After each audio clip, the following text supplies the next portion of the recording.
Okay, welcome. We've had a slight technical problem. We apologize for that. We're live. We're in the War Room. It's War Room Battleground. It is Tuesday, May 24th, year of our Lord 2022. We were trying to go to live coverage of this situation in Texas, but we had a problem with the feed, so we're back to our regular show.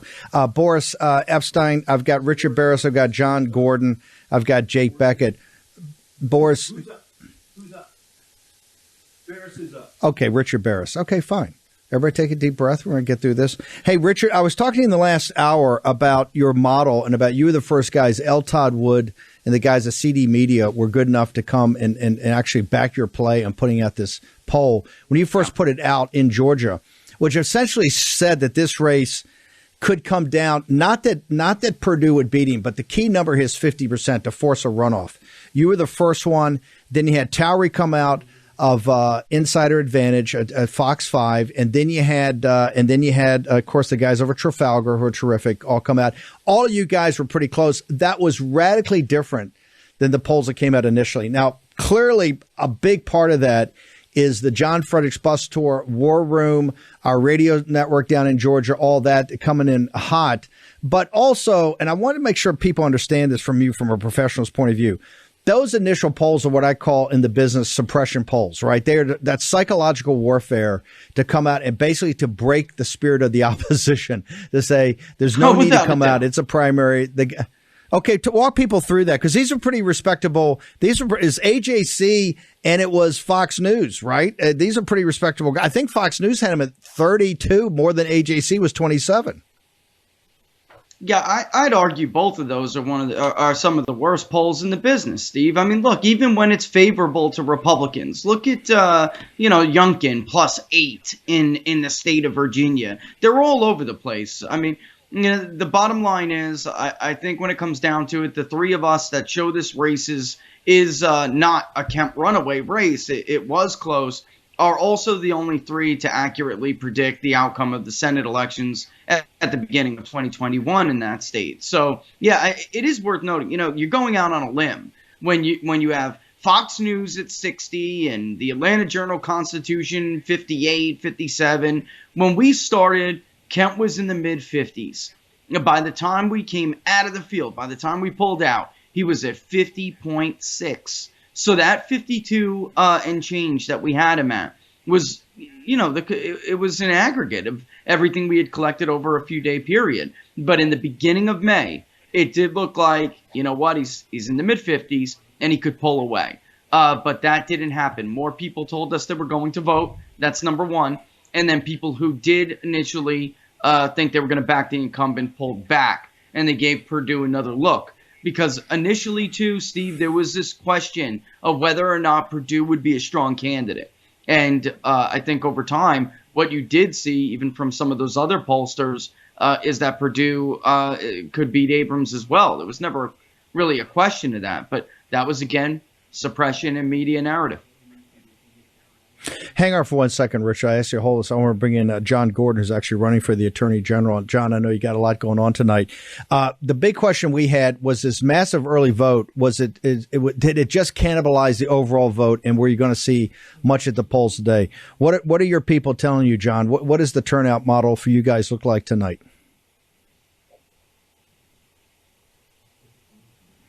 Okay, I don't have John Gordon. Is Boris? Are you up? Now? Are we there?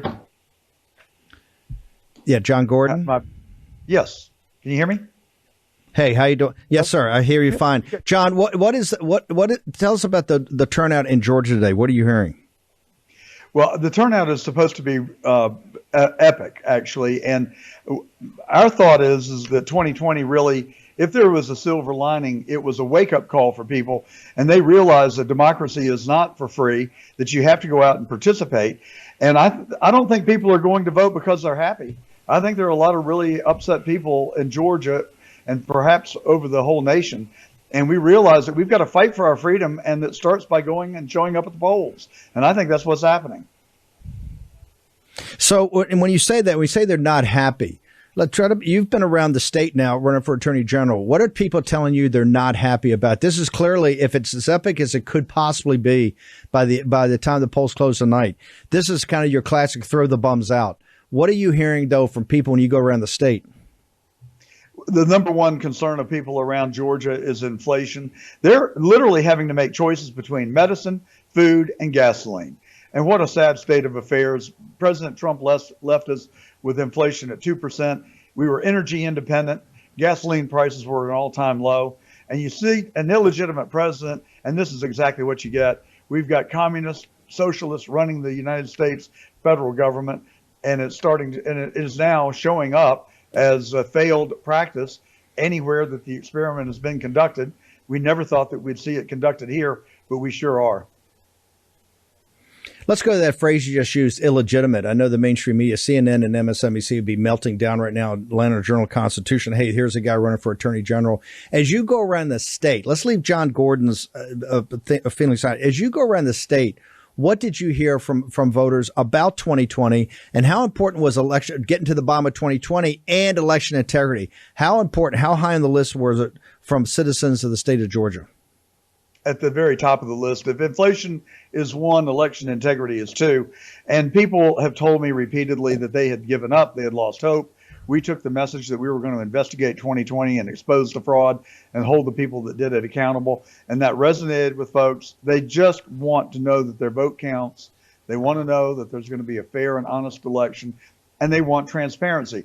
I just got an email a little while ago from a worker at the Fulton County Tabulating Center, and they reported that the people that are counting the absentee ballots announced at 4 o'clock that they were too tired and they were not going to come back to work tomorrow. They would resume on Friday. And that would be like people at Macy's saying they're too tired to work on Christmas Eve and they'll come back the day after. I mean, where does that happen except in government? Now, I don't know whether they stuck to their guns. I also got a second message from someone saying that after the both GOP and Democrats pitched a fit, that they have reversed that decision. The fact is, I'm not for sure. But even the very thought that they would do that makes you suspicious. Are we? Is it here we go again, or what's going on? No, hold it, John. I knew you had to drag me back to the Fulton County Tabulation Center. Oh my God, where's Ruby Freeman when you need her? No, hopefully somebody's just trolling you. We're not going to have that kind of problem because, no offense, Roethlisberger's on the ticket, right? I know you're running with Purdue. The endorsed candidates are Purdue, Jody Heiss, and John Gordon. John, one last thing. What are you looking for tonight? Make us smart about how we should be looking at Georgia through the eyes of John Gordon. When polls close tonight, what is John Gordon going to be looking for? You know, I've never been so conflicted in my life. If you take the anecdotal evidence in the field, we're going to win by a landslide. If you look at the polls, we're maybe 50-50 on a best case scenario. Or if you believe the liberal media, then it's over and done, and it's the Kemp ticket. So we'll just have to wait and see. I don't feel comfortable making a prediction either way. I feel very good about our race. If we don't get across the finish line, I know we gave it our best, and I know that we've inspired people to come out and make a difference. But I feel that optimistic about our opportunity here. I'm cautiously optimistic that we'll get it across the line. It's just battling that incumbent, that I at the end of your opponent's name, that it gives you some concern. But we've actually brought it to him. We've given it our best. And so I've got to put my faith in the people of Georgia to make the right decision for us. John, how do people follow your campaign tonight? What's your Twitter feed, Getter, all of it? How do they get to you on social media, follow you? No, but what's I'm sorry? Thank you. John Gordon 4AG is our Twitter feed. And then our website, www.jg4ag.com. And our social media is listed there as well. Tell your comms director we thank him for the solid assist right there. So John Gordon, thank you very much down in Georgia. Thank you so much, sir. We're going to go to Arkansas, Jake Bequette, for a second, but I got to bring in Boris. Boris, oh my God, they talked about the Fulton County Tabulation Center. Oh yeah, this is like a Kafkaesque nightmare. I like the Fulton County guys. Hey, we took so much grief from you guys last time with your 2,000 mules. We're knocking off at 4, and we're coming back on Thursday. Not Thursday, Friday. Friday. Friday. That can't be. They got to be trolling somebody. That can't. I've got to get double verification that's true or not. It's too good, as we used to say at Breitbart. It's too good to check. Let's print it. Right. Tell me about what are you hearing out before I go to Jake in Arkansas. Yeah, tell me what are you hearing out of Georgia about turnout today? I'm hearing absolute heat. I mean, almost double the turnout that was expected. And I think, John Gordon is such a smart guy and who's coming back from retirement to serve the people of Georgia. As he put it, people aren't coming out because they're happy. People are coming out because they're pissed. Because Joe Biden, the illegitimate president, and his cronies have sold this country down the river. And they care more about getting $40 billion to Ukraine, send some guy to Korea. They couldn't wait the extra couple of days for Biden to get back. They needed to get it signed and get those Ukrainians the $40 billion instead of securing our country. It is disgusting. It is despicable. Steve, also, the first time I'm on the show today, it's an honor. And of course, the terrible tragedy in Texas, I do want to send my love and condolences and prayers. It is absolutely horrific. As a father, of course, my heart breaks for every single one of those families. I will also tell you that I'm a strong believer in school safety, and I think school safety starts with having armed security. So as I choose schooling for my kid, I'm always looking at that, making sure. And I think we should have universal armed security at all our schools, because there's no question that this spate of school shootings that's been going on for the last 10, 15, somewhat, actually go back to Columbine, almost 30 years, has to be stopped. And the only way to stop it is to keep our schools as secure as our airports. Let's go to Arkansas. I'm hearing good things out of Arkansas about turnout. Let's go to Jake Bequette. Jake, just tell us what is the turnout? What does turnout look like today in the great state of Arkansas, sir? Well, you're right, Steve. Turnout is huge, as we discussed last night. The early vote turnout doubled the EV turnout for the last midterms back in 2018. We're hearing great things about turnout today. And just as Boris said, these people aren't turning out to vote because they're happy with the state of affairs in the country. They're going to the polls because they want change, and we're very optimistic. We've been hearing good things. I think our campaign got a lot of momentum here in the last couple of weeks on a couple of issues, on election integrity, on the Ukraine foreign aid vote, where we successfully turned John Bozeman, a 20-year incumbent, into an America First vote on foreign aid. So I think the people of Arkansas, they got a preview of what they can expect from the dynamic difference maker that I can be in the U.S. Senate. And I can tell you, Steve, I had our last event last night. I mean, people are fired up. The War Room posse here in Arkansas is engaged, and we'll see what happens, and we're very excited. I want to make sure the audience understands, because we've spent so much time focused on Georgia. Arkansas is the same type of state. You've got to get over 50% plus one vote to be able to win in the first round. If you don't, you go to a runoff. And I think your campaign, and I think Morgan's campaign, has been playing the entire time to try to keep it under 50. The media there and the polling there, did you feel you had the same issues they had in Georgia, which almost felt like suppression polls when the AJC and Fox News came out and said, Kemp's either 27 points ahead or above, it was like 62-28, I think, on the Fox poll. Did you have the same situation in Arkansas? Well, it's kind of interesting, Steve. Our race, our Senate primary, was only publicly polled one time, and it had Bozeman in the mid-40s, which is terrible. And still accounting for the same dynamics that you're seeing in Georgia that your previous guests have talked about. I don't think this one public poll had captured. Obviously, it wasn't capturing this record turnout. People who aren't likely primary voters. The people who pollsters always capture, 3 out of 4, 4 out of 4 people who always go to vote. The people who are voting right now in Arkansas are people who are very upset with the status quo. And we don't think those people have been captured in John Bozeman's already terrible poll numbers. So if we keep him under 50 and I come in second, I'm going to a top 2 runoff. And that's why he's thrown the kitchen sink at my campaign. They spent $10 million, running nonstop attack ad. They've got like 4 or 5 super PACs running nonstop hits on me here in Arkansas, because they know if this thing goes to a runoff between me and John Bozeman, where he'll be forced to debate, where he'll be forced to actually campaign, and the voters of Arkansas will actually get to see a one-on-one, just a strong dichotomy there between he and I, they're going to choose me. He knows that. I know that. The people of Arkansas know that. And I think, tonight we'll get some good news and go to this runoff, which will be on June 21st. Jake, how do people follow you on social media throughout the evening? What's your handle and what's the campaign's handle? Yeah, we're on all social media, Jake Bequette 91. The website is jakebequette.com, JakeBequette. We're on all social media. Come check us out.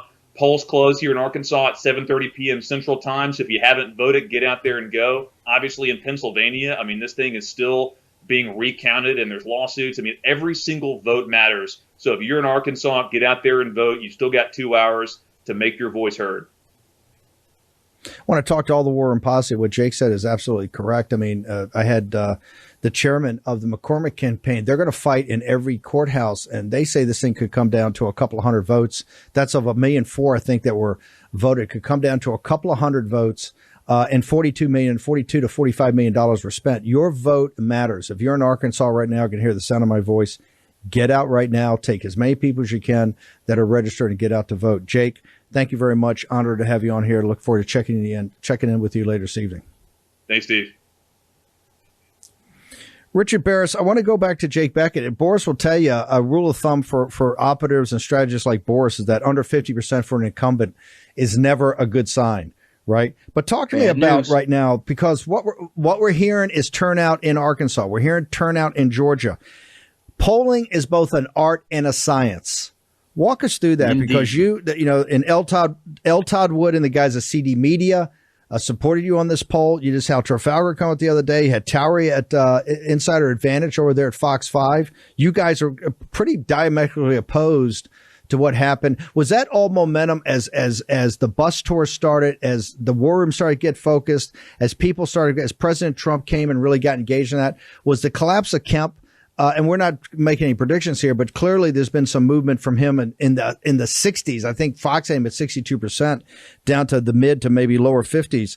What was what's the art and science of this, sir?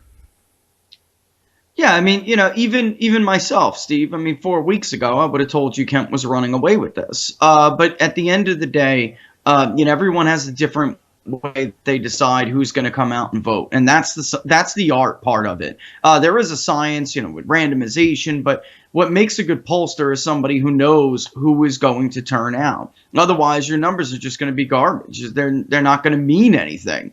You may know how certain groups want to vote, but if you don't know what share of the electorate they're going to be, you have no idea how much to weight them when you go to actually, report your results. So I think what we all saw and I think I even called John Fredericks and said, aren't you in Georgia? Tell me what's going on there, because there's so much movement in 3 days. Something had to have happened. And I even looked into ad buys to see if somebody just went up on the air to answer the attacks from Brian Kemp. Or even just the ads. He had some positive ads he was running too. And I basically told people, I'm conservative. I just disagree with Donald Trump a little bit on this election stuff.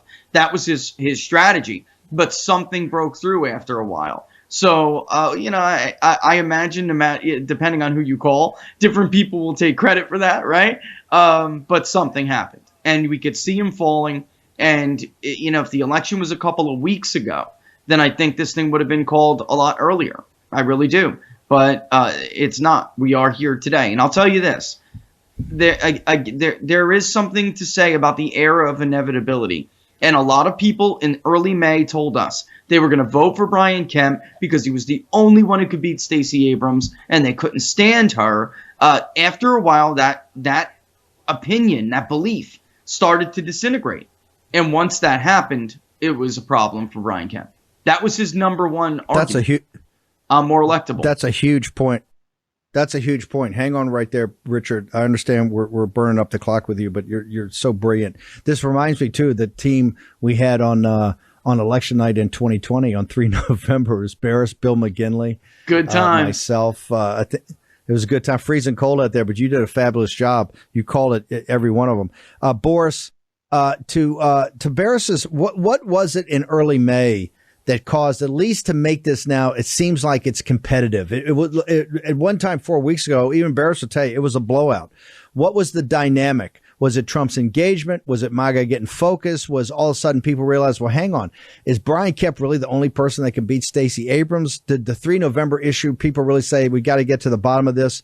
Tell me what your thoughts are. What converged to at least make this feels like as we're on Tuesday, from everything we're hearing from the field, the massive turnout early voting, plus today, this thing seems a lot more competitive than when the AJC came out with their 27-point lead just a couple of weeks ago.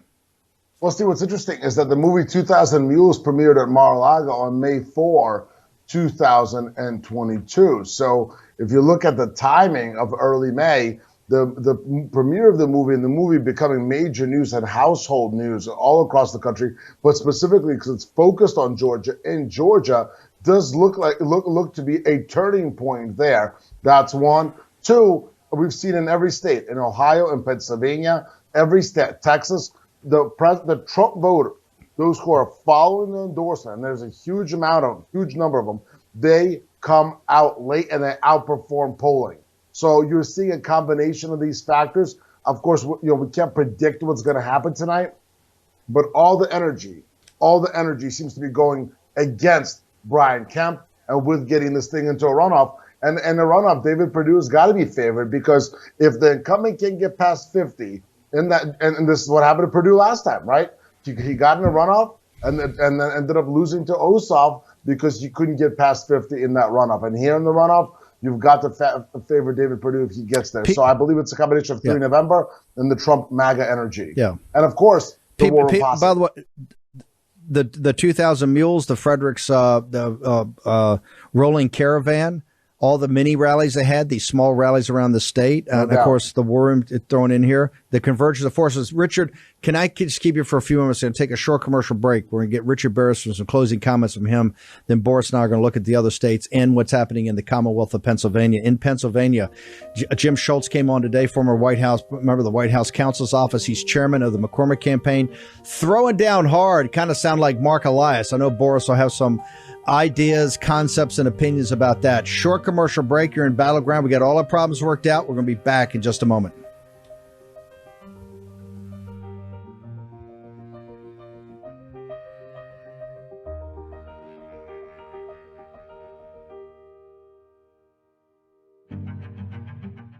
War Room Battleground with Stephen K. Bannon. Okay, welcome back. I got Richard Baris and I got Boris, two pros. And Boris, I want to spend a second with Richard here. Richard, I just want to, they're saying now there should be 1.2 million voters. In the Commonwealth of Pennsylvania, I think it's going to be close to 1.4 million voters. The 1.2 in Georgia, that's much higher than I think the forecast was something under a million, right? In the 800,000 plus 900,000 for a primary. And that's why I kept saying when the early vote was happening, they were so big, we'd have Debbie Dooley on every day and she'd have her little whiteboard. The question was, is that just cannibalizing the whole vote? Did the Republicans finally get focused and say, hey, you don't like mail-in ballots, you don't like early voting, but it actually happened.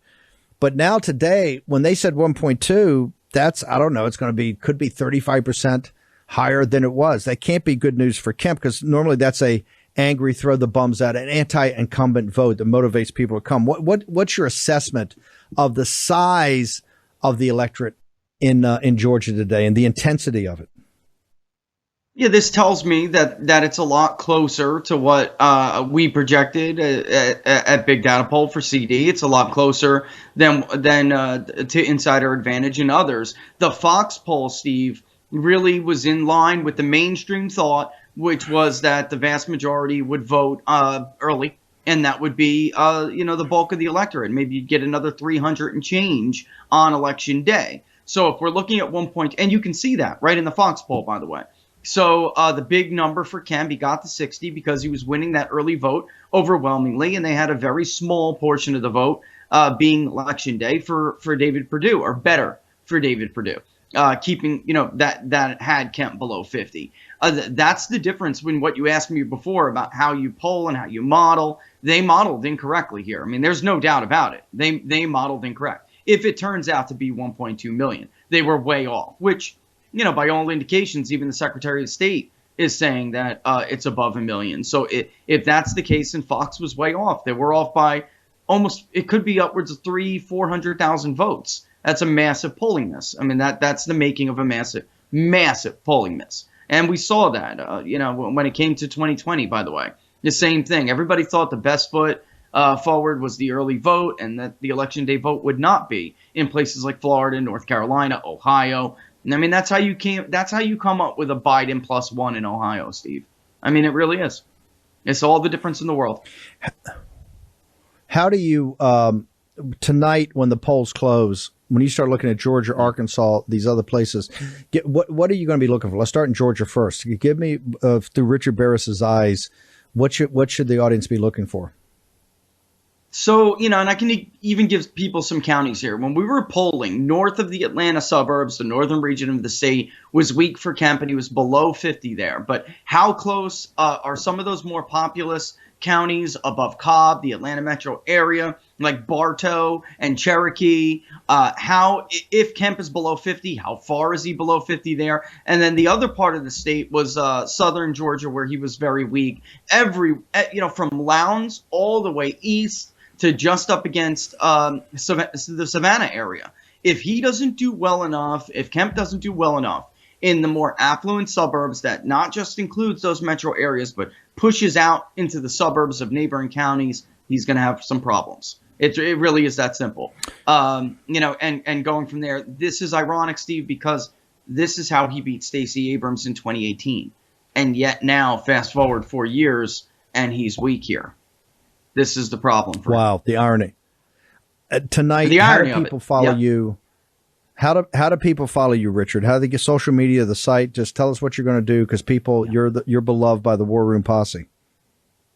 Yeah, I will be on John Fredericks. I'll be popping in and out of the John Fredericks show. But, of course, on Twitter, @peoples_pundit, the Twitter killer. Getter, @peoplespundit. And always the best way is on Locals, peoplespundit.locals.com. Where we'll be putting out some more of that national poll, by the way. By the way, I want to have you. Didn't have time. I want to have you back on tomorrow. Your national poll is unbelievable, and I got to tell you, it's huge. If you could have more bad news, but this shows you, I think now, structural changes in the electorate. Your polling is very important tomorrow. By the way, I want to thank CD Media and the guys there for the CD Media Big Data poll. That you guys are starting to really you've branded that. It's really taken off. So I'll reach out to you tonight. We'd love to have you on your national poll. Thank you very much, Richard. Appreciate it. Sounds good, Steve. All the best. Thank you, brother. Boris, tell me what, before I get to, I want to go to Pennsylvania. I want to talk about some other things. I got some thoughts on Pennsylvania. You're going to, as we said in the movie The Wild Bunch, stay classy. I thought that was from Anchorman. Talk to me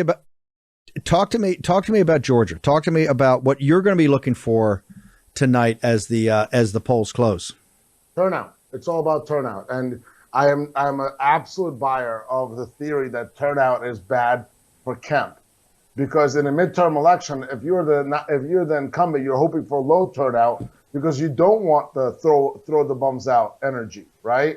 What's coming up right now is a statement from the people of Georgia. Now, we'll see what happens in the next couple of hours. We'll obviously know the results here, but you've got to look at turnout. You've got to look at the not just the rural area, but the exurbs, as they call them. The areas around around Atlanta, the areas around Savannah. And we will see, I think, relatively early where this thing is headed.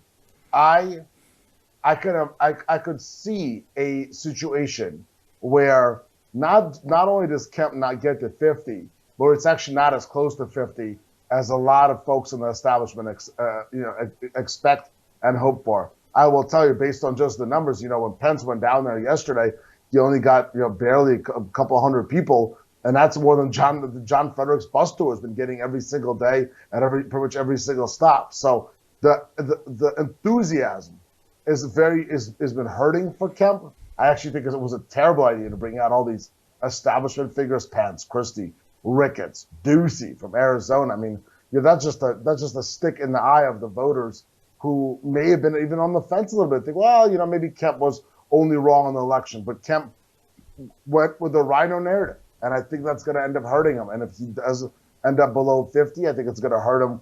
And that's going to be a big part of the reason why. And I think it's going to very much hurt him going into the general a month from now.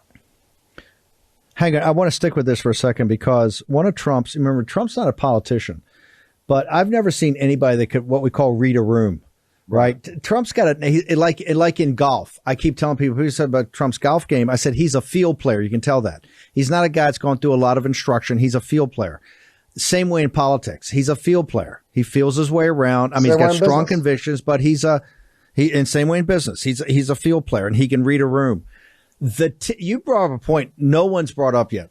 The tin ear. I mean, for us, I'm sitting here in the war room. See, that's why I do what I do, Steve. That's why I come in the war room. I've got I brought up the May 4th, 2000 mules. I bet nobody's brought May 4th was the May. That was good. That was good. That was good. Here, I could tell from the audience reaction every day that we started saying the day after Nebraska, and let's be blunt, if Herbst didn't have those last second problems and get crushed by the Ricketts machine on these, he would have gotten through, and Trump would have pulled him through. I mean, some of the stuff that came out, it kind of is what it is. But the day after, when Ricketts announced they're going down with Christie, Ricketts, and Ducey, and you can't light up the war room posse or the Trump movement in Georgia to bring Doug Ducey with Kemp. Two guys, I think people just because in there you had, Republican legislatures with a Republican establishment that or Republican executive branch that should have at least gotten to the bottom or not have to have a film like, 2000 Mules with Catherine Engelbrecht's great work and Dinesh D'Souza and the entire team. That's where I could tell right there that's what started to change. And here's what they didn't get. The Bushes, Karl Rove, the RGA, the Republican establishment. They think they're going to go down and blow Trump and the MAGA group out of the water. Well, hey, Georgia is MAGA country. Oh, no doubt. In fact, there's sections up there in there's sections in the fighting 14th up there with Martin that's ultra MAGA country. Okay, so the tin ear that they had, and not just there when they're going down, and they think they can play the mainstream media. The mainstream media, Washington Post, makes such a big deal. Well, they never actually mentioned Trump. They never mentioned his name. No, everything they got, every dog whistle they've got is about Trump. And people are not stupid. They still think we live in an era of 3 broadcast networks where the Atlanta Journal-Constitution is like these papers in these southern towns can control what people think, or the local news can control what people think, or CBS, NBC, and ABC. We're so far beyond that. There's so much access to information. Right. And one of the things we talk about, you and I talk about in the team here in the war we put it on, is that there's so many sites we're pulling stuff from. We got to stay ahead of the audience. I mean, we're trying to package this up and present it so people can make their own judgments, but they're so inundated with other great sites that have tremendous information. No doubt. People are not just smart. They're totally informed. And that's where if you get down and just to give you the same old crap, and that's what it was, just to go down and have these rhino. I'm like, who would think it was a good idea to bring Chris Christie to everything Chris Christie said about the president? Who would think Doug Ducey hasn't done anything on the border, and on 3 November, he's terrible. Ricketts is not that well known, but the president, but those two alone. And to know that you had Bush, and then to bring Mike Pence. If you had to bring somebody in the eve of it that remind you of the jammer in, and people in Baris's poll about the overall tenor of people are beyond angry now. I mean, they're really seething, right, with anger. And that's independents and even some, working class Democrats. That all comes down to what Mike Pence did. Why would you do that, Boris? Who at the great establishment thought it was great ideas to go full in on establishment with Christie and Pence and Ducey against Donald J. Trump and MAGA?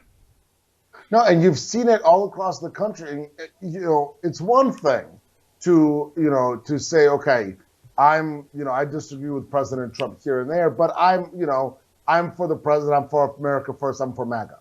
It's another thing to be Brian Kemp and be a rhino, okay? And he's all right on some stuff, sure, but on the issues that matter, when the push came to shove, Brian Kemp turned that election over to Stacey Abrams. He got bullied into it, he was scared into it, and he turned it over, okay? He is a weak-kneed, typical country club Republican individual, okay? So that's another. And then to say, you know what, I'm a rhino, but you know what, I'm going to double down and I'm really going to spit in the face of the MAGA base and bring Christie, Ricketts, Ducey, and then top it all off with Mike Pence, just to make very clear that I'm a rhino. Whoever thought that was a good idea, even if Kemp somehow gets through 50%, that individual should be fired and never have a job in politics ever again, okay? Because what's your job as a politician running for office? It's to get more votes, numbnuts, okay? And spitting in the eye, stabbing MAGA in the back and the front over and over and over again, then doing it again on the eve of your election is not the way to go. And it just all added to this narrative and this energy push that's been against Brian Kemp and behind David Perdue. And I'm not gonna lie, it's pretty exciting to see. It's pretty exciting to see because this is again, and I've got to just take 10 more seconds here. And I want to thank the War Room posse, the War Room audience. You, as always, as you've done on redistricting, as you've done on the border, as you've done on this nonsense $40 billion, you have put your shoulder to the wheel in Georgia, and you have gotten this turnout to where it is. And it is only where it is because of the War Room posse, the MAGA movement, and the leadership of President Donald J. Trump. Yeah. Without that, there wouldn't be, Brian Kemp would be running away with this thing instead of being worried, scared wherever he is right now. I want to talk about the audience right now. Remember, we're going to turn to Pennsylvania. They're almost 1 million for votes, over $40 million spent. It's going to come down to a couple of hundred votes. Everybody in the audience in Arkansas, in Alabama, in Georgia that haven't voted yet, your vote counts more than ever. Don't sit there and worry about billionaires. Don't worry about oligarchs. Your vote and the people around you's vote matters more. Matters. And I got to tell you, in Arkansas, and here's the thing, this narrative every day that we're anti-democratic. I keep saying we're going to give them a democracy suppository. Well, I think it's starting in Georgia tonight. If you get these kind of numbers, 1.2 million or above, those will just blow out numbers. I got to go to Pennsylvania. I had Jim Schultz, who has been my lawyer in the past on certain occasions, White House counsel's office, terrific guy, a total street fighter in both 16 and 20 on the election. He's the chairman of McCormick. He kind of came on, and I tried to back him up with saying, hey, look, this kind of feels like Mark Elias tactics, right? And I'm no fan of the GOP in Pennsylvania, and I'm no fan of a lot that the RNC does. But I said the GOP in Pennsylvania has clearly come out on the other side of this. So, Boris, we got to stay classy here. You fought in these trenches with elections. They're talking about under 1,000 votes. They're supposed to have some law that the recount's supposed to happen by June 7th. I'm not seeing it. I think the McCormick guys are dug in and they're arguing, hey, just because it's not signed correctly, because it's not dated, if it's date time group, essentially it's got to count. What say you from the legal aspects and the process aspects of what's going on in Pennsylvania? I think it's a major mistake by Dave McCormick and his campaign. And, Jim Schultz is a friend of mine also, and I respect Jim, and he's been a colleague, of course, at the White House and on the campaigns, full stop.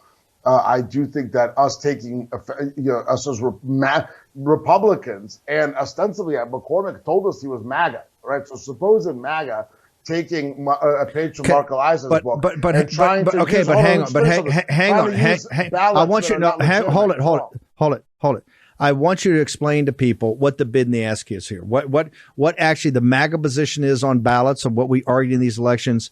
So what's the position that we've taken before, and what's the position that they're taking that's more to the Mark Elias side? First of all, the MAGA position is we shouldn't have mail-in balloting outside a very, very, very small sliver of reasoning. So no mail-in balloting at all outside of a small sliver of reasoning. Okay, that's one.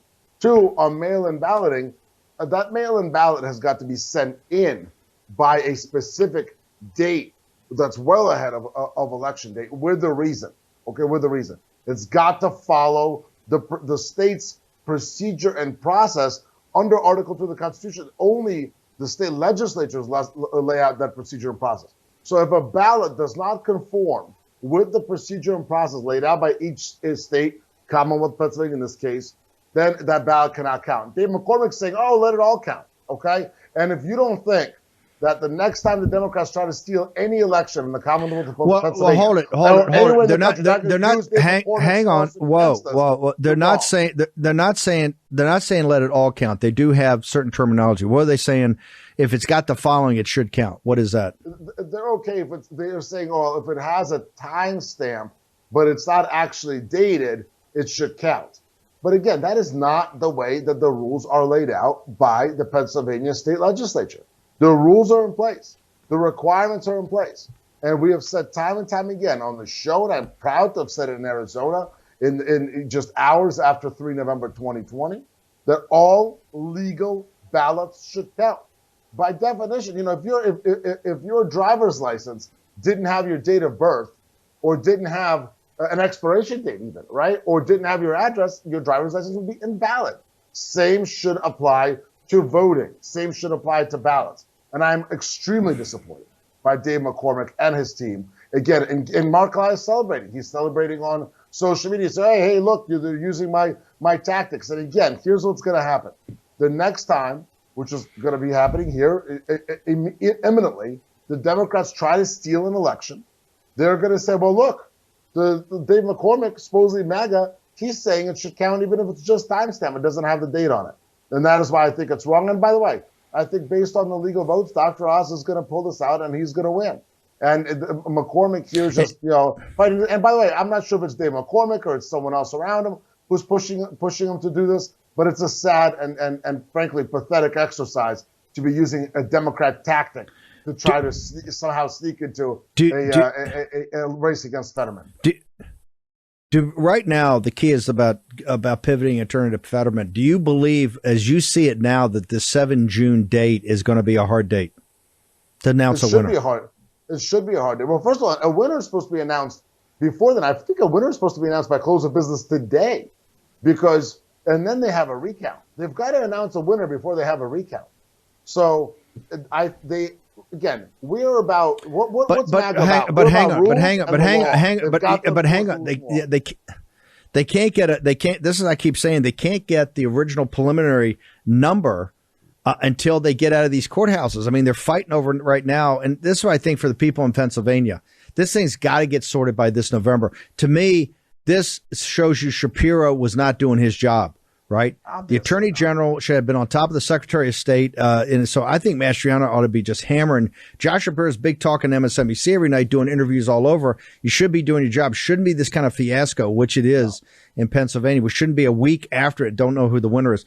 Boris, real quickly, give your social media tonight. People want to follow you to find out what's going on in all these states and know you're going to have Inside Baseball. Where do they go? No doubt about it, Steve. It's a big night politically.